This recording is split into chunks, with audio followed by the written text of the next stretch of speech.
नमस्कार।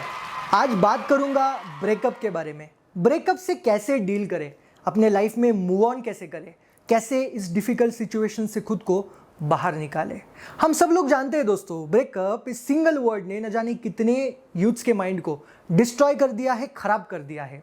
ब्रेकअप होते ही कैसे लोग रोते रहते हैं, हताश हो जाते हैं, हेल्पलेस फील करने लगते हैं, फ्रस्ट्रेशन में जीते हैं, डिप्रेशन में चले जाते हैं और यहाँ तक कि सुसाइड अटेम्प्ट भी कर लेते हैं।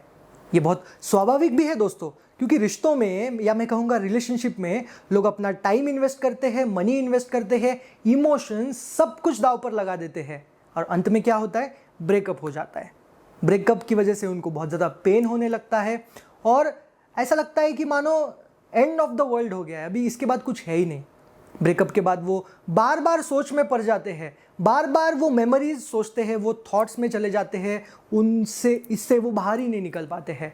बहुत ज़्यादा अपना टाइम वेस्ट कर बैठते हैं, बार बार सोचते रहते हैं कि मैंने क्या गलती की थी जब मैं रिलेशन में था, या सामने वाले की क्या गलती थी। बहुत बार तो खुद की गलती नहीं है फिर भी माफ़ी मांग लेते हैं, बार बार मनाने की कोशिश करते हैं, उनके सोशल मीडिया अकाउंट्स पर चले जाते हैं, उनकी टाइमलाइन देखने लगते हैं, मैसेज करने लगते हैं, व्हाट्सएप करने लगते हैं, हर बार ये सोच के कि शायद अब अनब्लॉक कर दिया होगा। पुराने मैसेजेस बार बार पढ़ने की कोशिश करते हैं, फोटोज देखने की कोशिश करते हैं, यहाँ तक कि नशा भी करने लगते हैं। अल्टीमेटली मेरे कहने का मतलब ये है दोस्तों, आई मीन टू से ऐसे सिचुएशन में मोस्टली लोग स्टक हो जाते हैं, अटक जाते हैं। उन्हें समझ ही नहीं आता कि इस सिचुएशन से बाहर कैसे निकले, कैसे इससे उभरे, कैसे इस शॉक से खुद को रिकवर करें, कैसे अपने आप को हील करें। तो अगर आपका भी कभी दिल टूटा है, अगर आप भी इस सिचुएशन में हैं, इस डिफिकल्ट परिस्थिति में हैं, तो ये वीडियो आपके लिए है दोस्तों। अंत तक ज़रूर देखिएगा। आज के वीडियो में मैं इन्हीं सारे चीज़ों के ऊपर एनालिसिस करके आपको सॉल्यूशन देने की कोशिश करूंगा। आज इस विषय को टर्न करने की कोशिश करूंगा। आज इस इमोशन को यानी नेगेटिव इमोशन को कैसे अपने बेटरमेंट के लिए यूज करें, इस विषय के ऊपर मैं आज बात करने वाला हूं। मेरा नाम है अविनाश भास्कर चाटे, मैं एंटरप्रेन्योर हूं, मोटिवेशनल स्पीकर हूं, ऑथर हूं और कॉर्पोरेट ट्रेनर के तौर पर भी काम करता हूं। मैं ये अच्छे से समझता हूं दोस्तों कि ब्रेकअप के बाद इस दर्द से बाहर निकलना बहुत ही मुश्किल हो जाता है, इम्पॉसिबल सा लगता है। इसीलिए इस विषय पर मैं आपको सहानुभूति देने की नहीं कोशिश करूंगा। मेरे इस वीडियो का ये मकसद भी नहीं है कि मैं आपको सहानुभूति दूं, बल्कि आज इस वीडियो के माध्यम से, आज इस वीडियो में ब्रेकअप यानी नेगेटिव इमोशन के पीछे के साइंस को समझने की कोशिश करेंगे। आखिर क्यों हमें इतना ज़्यादा दर्द होता है ब्रेकअप के बाद, दिल टूटने के बाद इतना दर्द हमें क्यों होता है, इस साइंस को समझने की कोशिश करेंगे। क्या इस दर्द को कम किया जा सकता है, इसके ऊपर सॉल्यूशन ढूंढने की कोशिश करेंगे। और क्या इन नेगेटिव इमोशन को यूज करके हम अपने लाइफ में आगे बढ़ सकते हैं। ऐसे बहुत सारे सवाल आपके मन में आ रहे होंगे, तो इसके सॉल्यूशन ढूंढने की आज कोशिश करेंगे। देखिए, सबसे पहले तो ये समझने की कोशिश कीजिए कि हम जो भी एक्शंस लेते हैं, जो भी बिहेव करते हैं, हमारे जो भी बिहेवियर होते हैं, वो हम लोग क्यों करते हैं, क्या रीज़न होता है। बहुत बार हम गुस्से में होते हैं, बहुत बार हम हैप्पीनेस में होते हैं। कुछ भी बिहेव करते हैं तो क्यों करते हैं, क्योंकि हम पेन से दूर जाना चाहते हैं और प्लेजर को पास ले आना चाहते हैं। बहुत सिंपल सा कॉन्सेप्ट है, मैं आपको बताता हूँ। पेन से हम दूर जाना चाहते हैं, प्लेजर को पास ले आना चाहते हैं, राइट। यानी ब्रेकअप के बाद आप जो भी करते हो, जो भी इररिलेवेंट चीज़ें करते हो, गुस्सा करते हो, फ्रस्ट्रेशन में चले जाते हो, तो आप क्यों करते हो मालूम है आपको? क्योंकि आपको पेन होता है। And to avoid this pain आप एक्शंस लेते हो, इररिलेवेंट बिहेव करते हो। जैसे आप रोते रहते हो, नशा करने लगते हो, गुस्सा करने लगते हो। आपको उस मोमेंट पर ऐसा करने से प्लेजर मिलता है, तो आप ये करते रहते हो। बात को समझिए दोस्तों, कोई भी सिचुएशन में आपको जो इमोशंस आते हैं, जो भी इमोशंस आप महसूस करते हो, वो 3 पैरामीटर्स के ऊपर डिपेंड करते हैं। पहला होता है आपका फिजियोलॉजी, दूसरा होता है फोकस ऑन द मीनिंग और तीसरा होता है आपका लैंग्वेज। तो सबसे पहले समझते हैं फिजियोलॉजी को। ये बेसिकली मोशन से इमोशन बनाता है। आई रिपीट, ये बेसिकली मोशन से इमोशन बनाता है। फॉर एग्जाम्पल, आप कोई बॉडी का मूवमेंट करते हो एनर्जेटिक वाला, जब हम विक्ट्री मिलती है तो कैसे हम हाथ ऊपर करते हैं, इससे क्या होता है, हम लोगों के अंदर एनर्जी फ्लो होने लगती है, डोपामाइन हमारे बॉडी में रिलीज होता है। यानी आपके एक्शन से आपके इमोशन ड्राइव हुए, राइट। तो फिजियोलॉजी जो आपका मोशन है, जो आपका बॉडी का मूवमेंट है, यानी बॉडी के कनेक्शन से आपके इमोशन बनते हैं। तो पहला पैरामीटर है फिजियोलॉजी, यानी आप जो भी आपके बॉडी के मोशंस करोगे उससे इमोशन जनरेट होंगे। जैसे फॉर एग्जांपल, दूसरा एग्जांपल मैं आपको बताता हूँ। जैसे मान लो आप चल रहे हो नीचे सर करके, आपकी आंखें भी नीचे है, तो आपका कॉन्फिडेंस लो हो जाएगा, आपको लो एनर्जी फील होने लगेगी, राइट, क्योंकि आपकी बॉडी उस तरीके से एक्ट कर रही है। दूसरा होता है फोकस ऑन मीनिंग। जैसे हमारा नजरिया होगा वैसे ही हमारे इमोशंस होंगे। आई रिपीट, जैसे हमारा नजरिया होगा वैसे ही हमारे इमोशंस हमारे अंदर जनरेट होंगे। मतलब अगर ब्रेकअप की सिचुएशन में अगर आप ये सोचने लगोगे कि आपके पास क्या नहीं है, तो आपको तुरंत डर अंदर से महसूस होगा, फियर जनरेट होगा, कमजोरी आपको अंदर से फील होगी, फ्रस्ट्रेशन आपको नजर आएगा, एंगर नजर आएगा, ऐसे सारे इमोशंस आपके अंदर डेवलप हो जाएंगे। वही दूसरी तरफ अगर आपका फोकस ब्रेकअप होने के बाद इस चीज के ऊपर है कि आपके पास आज क्या है, आपने जो खोया है उसके ऊपर आपका फोकस नहीं है, आपके पास आज क्या है, आपके स्ट्रेंथ्स क्या है, और ब्रेकअप होने की वजह से कौन सी ऐसी बुरी चीजें थी जो टल गई, ऐसा अगर फोकस रहेगा तो आपके अंदर सारे पॉजिटिव इमोशंस जनरेट होंगे, सारे पॉजिटिव इमोशंस आने लग जाएंगे। तो आप सोच रहे होंगे कि ये कैसे काम करता है। जैसे मैंने आपको पहला भी पॉइंट बताया, फिजियोलॉजी, मूवमेंट से कैसे इमोशन जनरेट होते हैं, या अपना फोकस कैसे अपन एक मीनिंग की तरफ लेके जाते हैं तो कैसे इमोशन पॉजिटिव होते हैं। आपको समझना पड़ेगा दोस्तों, आपका बॉडी, आपका माइंड और आपका इमोशन एक दूसरे से कनेक्टेड है। आई रिपीट, आपका बॉडी, आपका माइंड और आपका इमोशन एक दूसरे से कनेक्टेड है। फॉर एग्जाम्पल, आपके बॉडी में कुछ प्रॉब्लम है, जैसे आपके पैर में मोच आई है, जैसे आपके पैर में मोच आती है आपको तकलीफ होने लगती है, आपको डिसअपॉइंटमेंट होगा, आपको दर्द होने लगेगा, आपको फ्रस्ट्रेशन, आपको एंगर, इस तरीके के फीलिंग्स आपके अंदर जनरेट होंगे। मतलब बॉडी में कुछ प्रॉब्लम हुआ तो आपका माइंड डिस्ट्रैक्ट हो जाएगा, आपके इमोशंस नेगेटिव जनरेट हो जाएंगे। उसी प्रकार से अगर आपका माइंड डिस्ट्रैक्टेड है तो आपका बॉडी भी उसी प्रकार से नेगेटिव हो जाएगा, इमोशन भी नेगेटिव हो जाएंगे।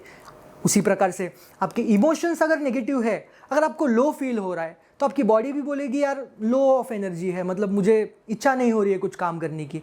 तो बेसिकली ये चक्र है, ये एक साइकिल है।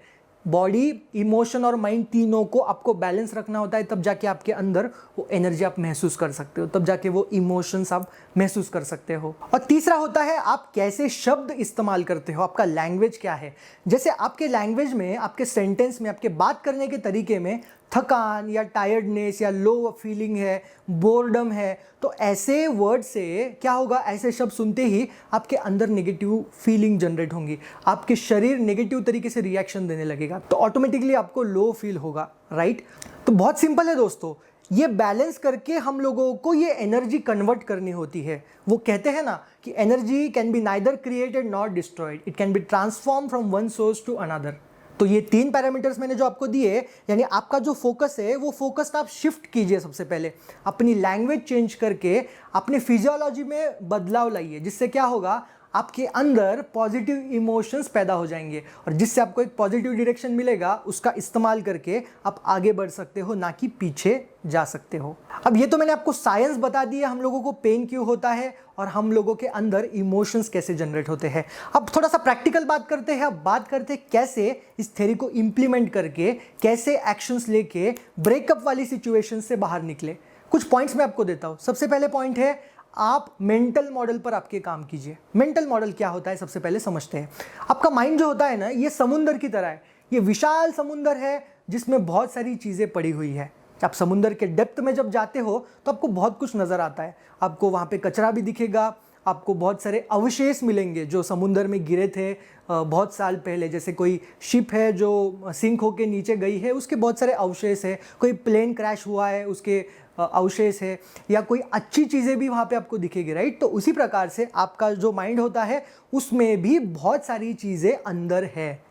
आपका जो एक्शन होते हैं, ये एक्शन इन चीज़ों के ऊपर से ड्राइव होते हैं। जैसे आपके माइंड में बिलीफ सिस्टम पड़े हैं, आपके माइंड में एजम्पशंस पड़े हैं, आपके माइंड में बहुत सारे स्टोरीज पड़े हैं, आपके माइंड में बहुत सारे थॉट्स है, मेमोरीज है। ये सारी चीज़ें आपको हमेशा डे टू डे ड्राइव करते रहती है। कभी भी आप कोई एक्शन लेने की कोशिश करते हो, नीचे कोई चीज़ पड़ी है आपके समुंदर में, यानी आपके माइंड में बहुत नीचे कुछ पड़ा है, वो आपको ड्राइव करेगा, नेगेटिव करेगा, पॉजिटिव करेगा। तो मेंटल मॉडल पर काम करना है। कैसे मेंटल मॉडल पर काम करना है? जो भी समुंदर के नीचे है, जो भी माइंड के आपके अंदर है, डायरी और पेन लीजिए, ब्रेकअप के बाद और ब्रेकअप के पहले सारे इमोशंस को नोट डाउन कीजिए। मैं जानता हूँ इसमें टाइम लगेगा, एक दिन का काम नहीं है, 7 दिन लग सकते हैं, महीना भर लग सकता है, लेकिन आपको हर वो चीज़ उसमें लिखनी है। पॉजिटिव चीज़ें लिखिए उस व्यक्ति के बारे में, नेगेटिव चीज़ें लिखिए उस व्यक्ति के बारे में। लिखते जाइए, खुद को ओपन अप कीजिए। जो भी समुंदर में पड़ा है उसको नीचे से उठाकर सरफेस पर लेके आइए। सरफेस पर आप लेके आओगे तो आपको नज़र आएगा कि इतना सब कुछ पड़ा है, इसलिए मेरे एक्शंस हो रहे हैं। उससे क्या होगा, जैसे आप सरफेस पे लेके आओगे आपको समझ में आएगा कि कुछ आपके ऐसे नीड्स थे जो उस पर्सन से कनेक्टेड थे। जैसे आप लोनलीनेस फील करते थे तो आप उनको कॉल करके आप उनसे कनेक्टेड होके वो लोनलीनेस का जो नीड होता है उसको फुलफिल करते थे। आपको कभी सिग्निफिकेंस चाहिए होता था, इंपॉर्टेंस फील करना होता था, आप उनसे कनेक्ट होके वो सब करने की कोशिश करते थे। तो उसी प्रकार से ये जब आप सरफेस पे लेके आओगे आपको समझ में आएगा कि ये सब अभी सरफेस पे आया है और आपको थोड़ा सा एक्सपोजर मिलेगा कि एग्जैक्टली आपके माइंड में क्या हो रहा है।